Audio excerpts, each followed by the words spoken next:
The courtroom was already full by 7:45 in the morning. Not the polite kind of full, where people drift in quietly and find their seats before the bailiff calls order. The kind of full where rival company representatives sat in the gallery wearing good suits and barely concealed satisfaction, where camera crews from 3 local Charlotte news stations had staked out positions near the exits, and where the prosecutor, a man named Gerald Foss, sat at his table reviewing notes with the calm, deliberate thoroughness of someone who had already won and was simply waiting for the paperwork to confirm it. In the defendant's chair, wearing a dark blue jacket that had once fit him differently, sat a man named Raymond Cole. He was 51 years old. He had spent the last 8 months watching a case built from his own financial records, his own company accounts, his own signature, collapse around him, like a building whose foundation had been quietly removed while he slept. His legal team had run out of credible strategies 14 days earlier. The lead attorney, a competent man under ordinary circumstances, had the specific pallor of someone preparing a graceful concession speech. And then, at 8:17 in the morning, with the evidence stacked and the verdict essentially written, the courtroom doors opened. A woman none of them had been expecting walked in. She moved with the kind of purpose that makes a room go quiet before anyone can explain why. Sharp charcoal suit, hair pulled back, a single leather folder held at her side like it weighed considerably more than paper should. The prosecution did not recognize her. The gallery did not recognize her. Raymond Cole recognized her in the half-second before his mind caught up with his eyes. He recognized the way she walked. He recognized the way she scanned the room before entering it fully, the old habit of a child who had learned early that every space contained at least one person worth watching carefully. He had not seen her in 15 years. His voice, when it came, was barely above a breath. "That is my daughter." And for the first time in a life built on composure, Raymond Cole's face did something the cameras in that room had never managed to capture before. It broke open. What no one in that courtroom understood yet was that the woman holding that folder had not simply come home. She had spent 15 years building the only thing capable of surviving what was waiting for her father inside that room. The path to that exact morning had begun not in a courtroom, but on the side of a highway outside Charlotte, North Carolina, on a January night so cold the asphalt had started to crack. Raymond Cole had not planned to stop that night. He was 45 minutes into a 2-hour drive back from a deposition in Raleigh, a routine matter for Meridian Freight Solutions, the logistics company where he served as a mid-level operations manager. The deposition had run long. The heat in his 15-year-old pickup had been cycling on and off for 3 days, and the coffee in the cup holder had gone cold somewhere around exit 47. He was not thinking about anything particular when the headlights caught the shape of a figure on the shoulder of Interstate 85, maybe a quarter mile ahead. He almost did not stop. He had learned over years of solitary driving that highway pull-offs after dark rarely ended simply. But the shape was wrong for an adult. Too small, too still. He pulled over anyway. The girl was 8 years old. She was sitting on a guardrail with a backpack that clearly held everything she owned, wearing a coat 2 sizes too large, and she was not crying. That was the thing that stopped him cold. She was not crying. She was watching him approach with the specific, calculating expression of a child who has spent enough time in genuinely dangerous situations to know the difference between a threat and an inconvenience. He asked if she was all right. She told him she was fine. He asked if there was an adult nearby. She said there was not. He asked how long she had been sitting there. She looked at him for a long moment before answering, the way someone looks when they are deciding how much truth is safe to offer a stranger. "Long enough," she said. He asked her name. She said it was Nora. He did not offer money. He had learned by then that certain things insult people, regardless of age. He told her he could drive her somewhere warm, and that she could tell him where she wanted to go. She looked at the truck, then back at him. "You have a car seat in there," she said. "It is not a question." He told her his daughter used it on weekends. She was 8, Sophie.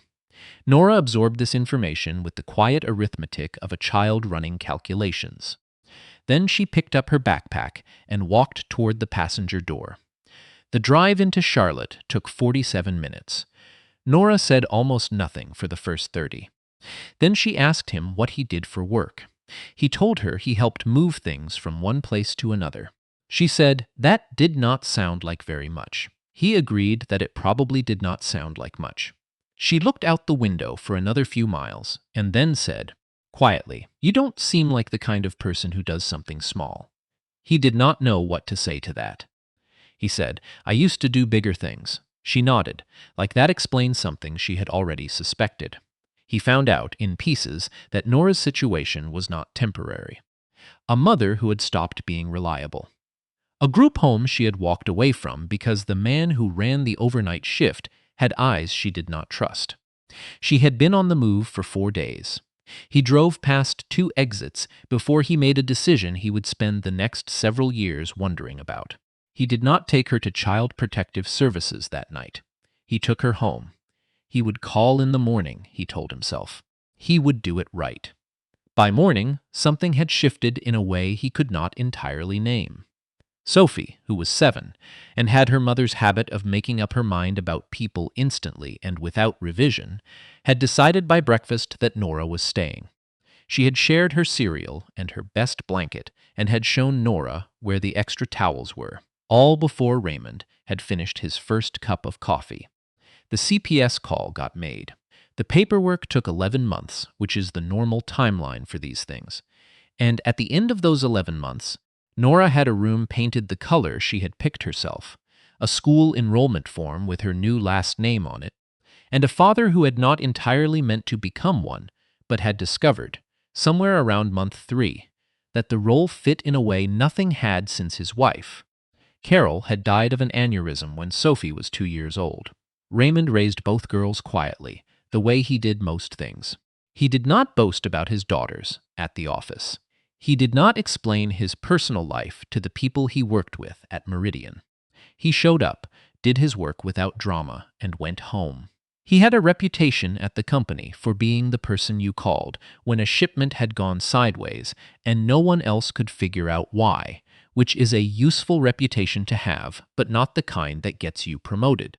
He had been passed over twice for senior positions. He did not complain about it. Complaining required more emotional energy than he was willing to spend on people who had already made up their minds. What his colleagues at Meridian did not know, and what Raymond had no particular interest in telling them, was that he owned 28% of Hargrove Logistics Group. He had acquired the stake 11 years earlier when Hargrove was a struggling mid-size freight company, looking for a capital infusion, and Raymond had quietly invested $412,000 of the money he had inherited from Carol's estate. The investment had not been public.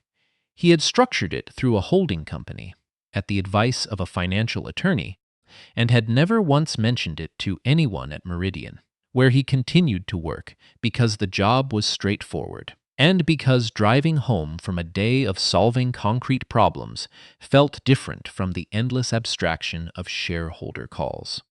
Hargrove had grown. The stake was now worth considerably more than the original investment. Raymond did not think about it often. He thought about it the way you think about a savings account you started for your children. It was there. It would matter when it mattered. The problem was that someone else had started thinking about it too. His name was Dennis Archer. He had been with Hargrove for 14 years, rising from a regional contracts manager to the chief financial officer with the kind of steady, invisible ambition that tends to go unnoticed precisely because it never announces itself. He was soft-spoken. He was courteous. He sent handwritten thank you cards when other people sent emails. He was the kind of man who made a room feel more settled just by walking into it, and Raymond, who had known him for over a decade, trusted him in the particular way that feels unshakable until the moment it does not. Nora had never trusted him. She had been 15 when she said it the first time, watching Dennis Archer through a cracked office door at a company holiday gathering. "He agrees with everyone too quickly," she had told Raymond. "People who agree too quickly are usually building something with the extra time they save by not arguing." Raymond had told her she was being unfair to a man she barely knew. She had looked at him with the expression she reserved for moments when she thought he was wrong, and had decided not to push it yet. She had been 14 years into being right about Dennis Archer by the time the first legal document arrived. The summons came on a Tuesday morning in March, delivered to Raymond's house in the Chantilly neighborhood of Charlotte at 10:22 in the morning, which he noted because he had just dropped Sophie off at North Carolina State University for her spring semester, and was standing in his kitchen, still holding the coffee he had poured, before leaving when the courier knocked. The document was 41 pages. He read it twice before calling his attorney. The gist was this: Hargrove Logistics Group was being sued by its own board for breach of fiduciary duty and fraudulent misrepresentation based on a series of contracts entered into over the previous 3 years that had routed company funds through shell entities and returned them, laundered through the accounts of an investment holding company, back to a single beneficial owner. The beneficial owner, according to the filing, was Raymond Cole. The evidence included 17 signed authorization documents. Every signature was his. He stared at that for a long time before he put the paper down. He poured the coffee into the sink, which he almost never did. He went and sat in Carol's armchair, the one he had kept in the corner of the living room, because Sophie sometimes sat in it while she did homework, and he thought about Dennis Archer's handwriting for the first time in a decade. Then he picked up the phone and called his attorney. The next 6 months were the legal equivalent of a slow flood. His defense team was competent but working blind. The 17 documents were authentic in every technical sense, meaning the paper was real. The ink was real. The signature on each one bore the same pen pressure. The same particular way Raymond had always formed the capital C in Cole, slightly wider than standard, a habit he had picked up from his own father. The forgeries were patient. They were the work of someone who had spent years learning to replicate not just the shape of a signature, but its character. The defense's handwriting expert identified minor discrepancies in 3 of the 17 documents, but could not definitively distinguish forgery from natural variation in Raymond's own hand. The prosecution had a cleaner story. It stayed that way for 6 months. Raymond's legal bills climbed past $280,000. His attorneys, who were diligent, began using the word "unfortunately" more frequently in their emails. And Nora, who had been living in Chicago for 15 years, building a career Raymond knew the broad outlines of but not the specific shape, stopped answering his calls. He told the people who asked that she was handling her own affairs. He did not say what he was actually thinking, which was that she had the right to be wherever she needed to be. She had earned that. He had understood this about her from the night he had pulled over on I-85 with a cold coffee and almost kept driving, and she had looked at him like she was deciding whether he was a threat or an unlikely second chance. People who have done that kind of math early in their lives do not stop doing it. He trusted her calculations even when he could not see them. He was wrong about one thing.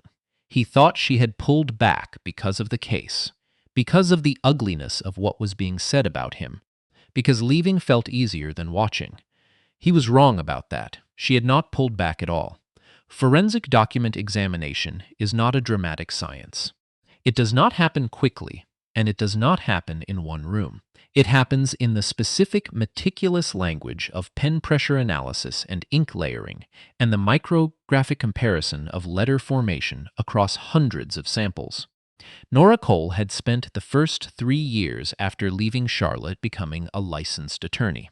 She had spent the 4 years after that, building a small but precise practice in Chicago focused on financial fraud litigation, partly because financial fraud is where the most technically interesting legal work lives, and partly because she had grown up watching a man she loved underestimate a man who agreed with him too quickly.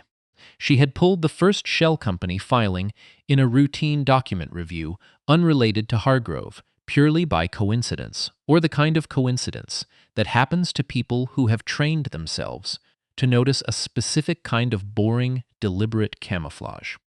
The name on the filing was an entity called Whitfield Capital Consulting, LLC.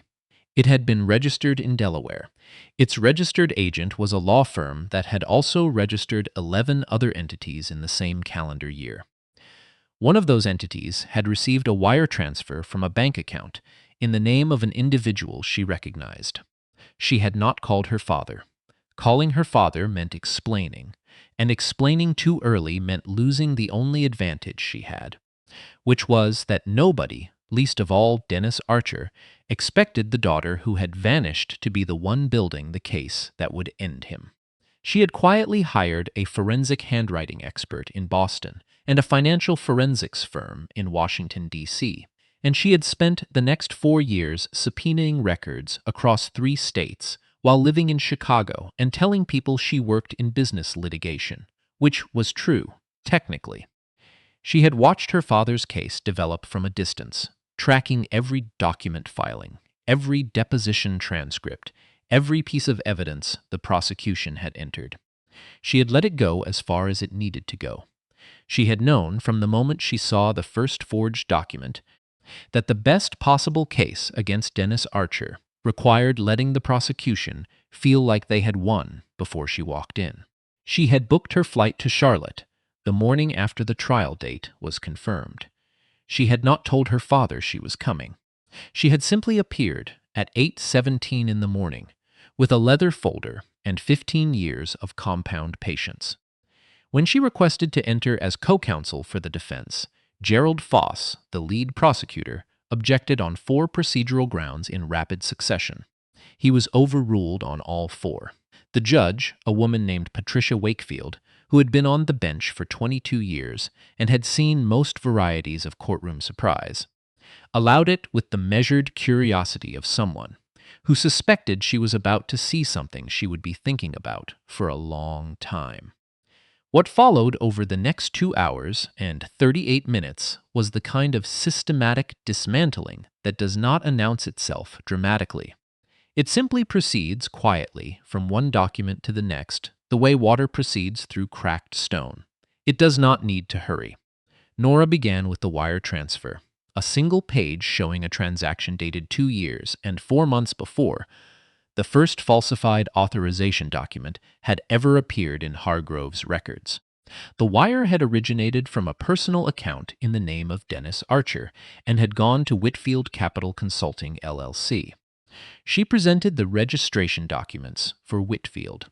She presented the Delaware Secretary of State filings showing the date of incorporation. She then called the first witness, the forensic document examiner from Boston, who testified for 41 minutes about the specific micrographic signatures of the forgeries, pen pressure inconsistencies invisible to the naked eye but measurable under 12 times magnification, and the particular anomaly in the way the capital C in Cole had been reproduced that was mechanically precise but physiologically inconsistent with Raymond's own documented signing pattern. She called the second witness, a senior auditor from the financial forensics firm in Washington, who walked through the fund flows across 6 entities and produced a timeline showing that the structure had been assembled in stages, beginning 4 years before the first complaint was ever filed. She called the third witness, a former Hargrove Contracts administrator named Elaine Forsythe, who had been dismissed 18 months earlier under circumstances Nora's discovery process had revealed were not what they appeared. Elaine Forsythe testified that she had questioned the authorization process on 2 of the 17 documents and had been told, by Dennis Archer personally, that Raymond Cole had approved the process verbally and that the paperwork was a formality. She had been dismissed 3 weeks after asking a follow-up question. Dennis Archer sat in the gallery, where he had been called as a witness for the prosecution. He watched his own architecture come apart with the specific expression of a man who has spent years maintaining perfect composure and is discovering, for the first time, that the composure was only ever as strong as his certainty that no one was looking carefully enough. When Nora presented the wire transfer on the courtroom's projection screen, he rose from his seat before his attorney could stop him. "The document is fabricated," he said. His voice was steady. His hands were not. He had excellent control of his voice. He had spent 30 years perfecting it. "It is notarized in 3 jurisdictions," Nora replied, without raising her own. She did not look at him when she said it. She was looking at the judge. "Would you like to explain to this court why your signature appears as the authorizing officer of Whitfield Capital Consulting more than 2 years before my father's alleged misconduct is said to have begun?" The gallery, which had filled up expecting a formality, had gone the specific quiet of a room that has stopped breathing. Dennis Archer did not answer the question. He said, instead, in a voice that had finally lost its softness, "You do not understand what you are doing. You think you have saved him. You have painted a target on both of you." He moved toward the bailiff's station with the sudden, poorly considered momentum of a man whose plan has just stopped working and who has not yet accepted that there is no next move. Raymond Cole was half out of his chair before the thought had finished forming. 3 decades of instinct, the kind that does not wait for the brain, told him exactly what to do when someone moved like that toward someone he was responsible for. And then Nora was there, one hand flat against his chest, her voice quiet enough that only he could hear it. "Not like this," she said. "Not anymore. There is a better version of this story. Let it be that one." The bailiffs reached Dennis Archer in 4 seconds. It was not much of a struggle. It was the kind of confrontation that ends not with force, but with the simple, collapsing weight of a man who has run out of angles. But the moment the cameras caught and replayed for the rest of the week was not Dennis Archer being led away. It was Raymond Cole, hands half raised, slowly lowering them, not because he had been overpowered, because his daughter had asked him to choose a different kind of strength, and he had chosen it. Judge Wakefield called a formal review of the newly submitted evidence. She used the word compelling. Gerald Foss requested a recess. He was denied. The courtroom took 30 minutes to settle completely, and during those 30 minutes, Raymond sat at the defense table without moving, watching his daughter organize her documents with the same calm economy she had used to organize her backpack on the shoulder of a highway in January 15 years earlier. He did not speak to her until the recess, in a side room off the main corridor that smelled like old carpet and institutional coffee. The room was too small for what neither of them had said in 15 years. "You built all of this," he said. It was not a question. "I built it," she said, "because you were the only mistake I ever watched someone make on purpose that I was not willing to let go to waste." She paused. "You told me the night you brought me home that it was not charity, that it was a decision you were making deliberately. This is mine." He looked at her the way he had not let himself look since she had gone, searching for the 8-year-old on the guardrail in the composed attorney standing in front of him, and finding her there, still, exactly where she had always been. "I did not come back to save your stake in Hargrove," she added, quieter now. "I came back to save you from the version of this story where you lose anyway." The verdict came 4 days later. It was by then a formality. Raymond Cole was cleared of every charge tied to the fraudulent authorization documents and the laundered funds. Dennis Archer, facing a separate and considerably more detailed set of charges, was remanded to custody. His sentencing would come 5 months later. A judge in a different courtroom, with considerably fewer cameras, would give him 11 years.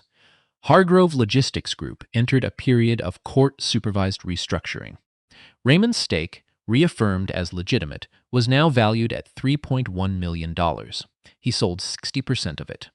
He kept the remainder not as a monument, but as a tool.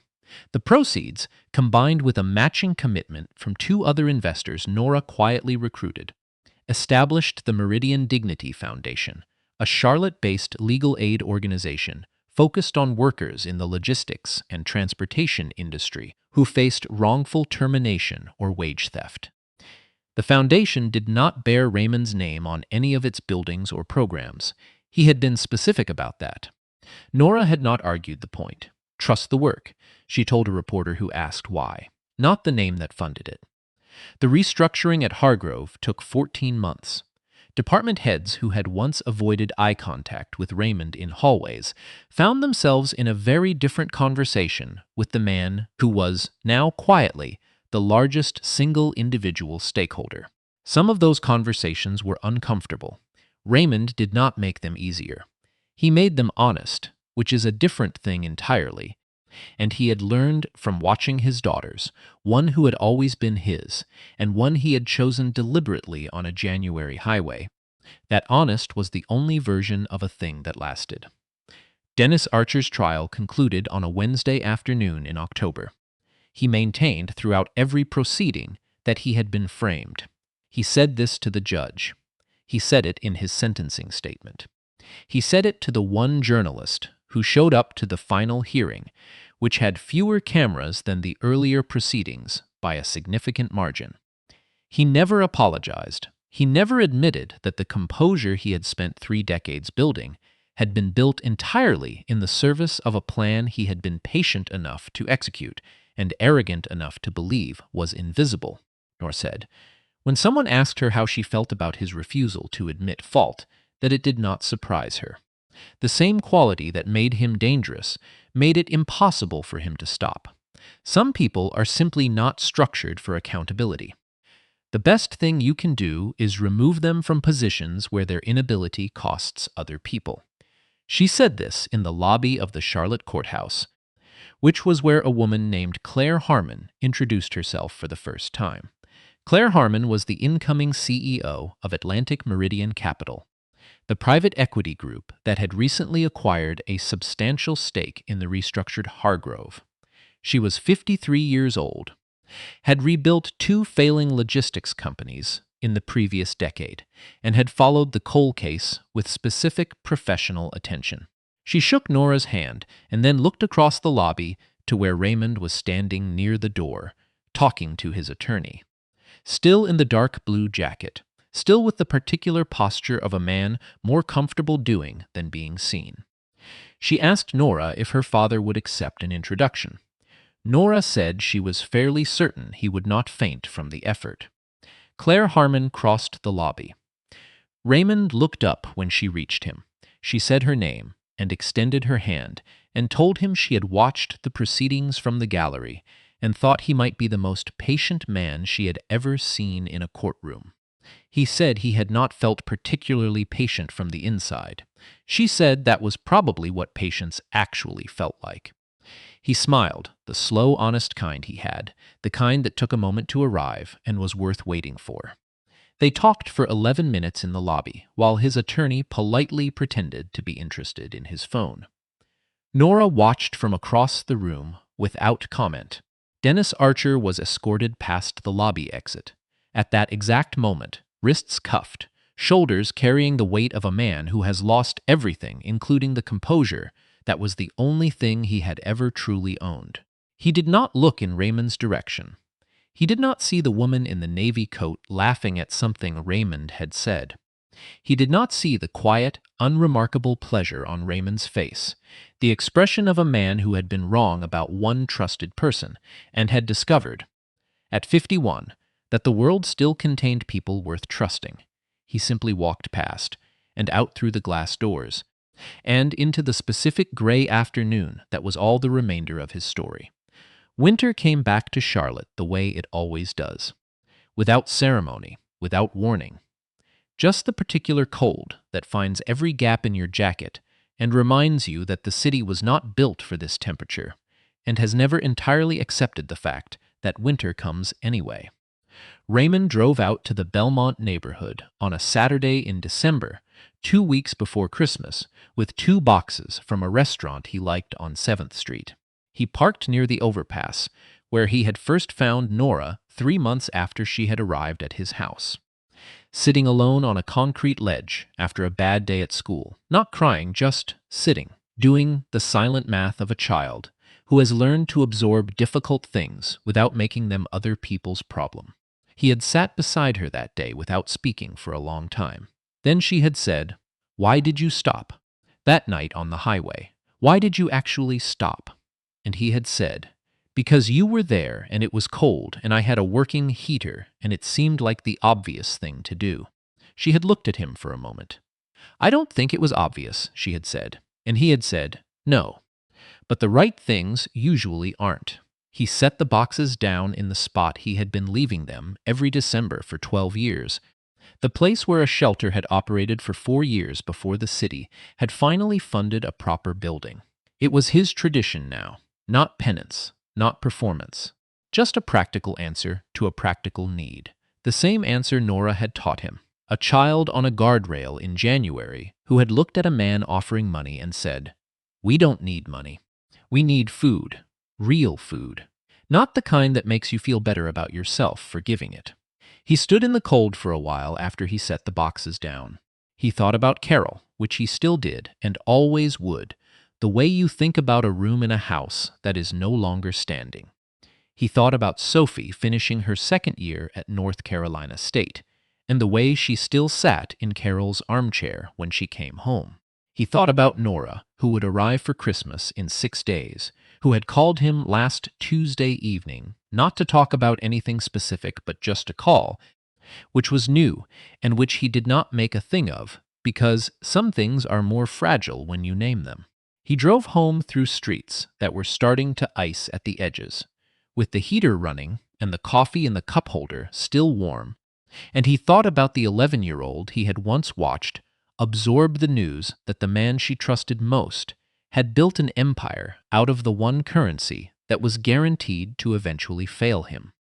Then he thought about the 45-year-old woman she had become, who had spent 15 years quietly learning a language sharp enough to dismantle what was wrong and patient enough to wait until the moment it would matter.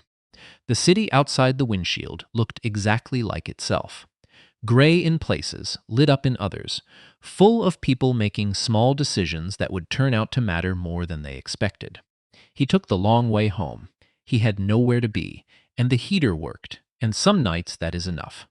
This story is a work of fiction. Names, characters, places, and incidents are either products of the imagination or used fictitiously. Any resemblance to actual persons, living or dead, or actual events, is purely coincidental. This story does not represent the policies, practices, or official position of any real law enforcement agency, department, or organization.